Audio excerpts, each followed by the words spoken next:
ডিম ভাপা এক অসাধারণ রেসিপি নিয়ে চলে এসেছে। হ্যালো এভরিওয়ান, বাংলা রেসিপিতে আপনাদের সবাইকে স্বাগতম। ডিম ভাপার জন্য প্রথমে ডিমগুলোকে এক এক করে ফাটিয়ে তার ভিতরে কিছু পরিমাণ লবণ, হলুদের গুঁড়ো, জিরের গুঁড়ো দিয়ে ব্লেন্ড করে নেব। ডিমগুলোকে ব্লেন্ড করা হয়ে গেলে একটা টিফিন বক্সে কিছু পরিমাণ সরিষার তেল দিয়ে হাতের সাহায্যে চারিদিকে মাখিয়ে নিয়ে ব্লেন্ড করা ডিমটাকে টিফিন বক্সে দিয়ে দেব, দিয়ে ঢাকনা দিয়ে দেব। এরপর একটা কড়াইতে কিছু পরিমাণ জল দিয়ে তারপর নেট বসিয়ে ব্লেন্ড করা ডিমটাকে 35 মিনিটের জন্য ভাপা করতে দেব। 35 মিনিট পর এটাকে তুলে নেব। দেখুন কি সুন্দর ভাপা হয়ে গিয়েছে। এটা একটা প্লেটে নিয়ে নিয়েছি, এবার এটাকে আমি একটা শেপ দিয়ে নেব। আপনারা ডিম ভাপা কে কেমন শেপ দেন অবশ্যই কমেন্টে জানাবেন। আমি চৌকো শেপ দিয়েছি।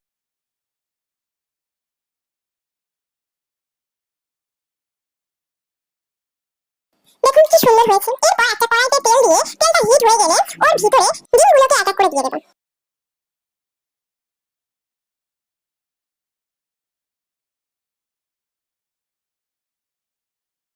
এগুলো প্রায় লাল লাল হয়ে গেলে এটা একটা প্লেটে তুলে নেব।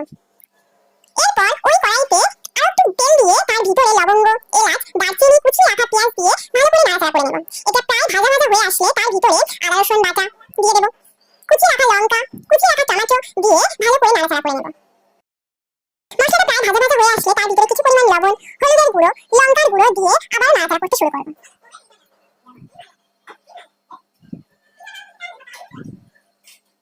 দেখুন এর ভিতর থেকে কি সুন্দর তেল ছাড়ছে।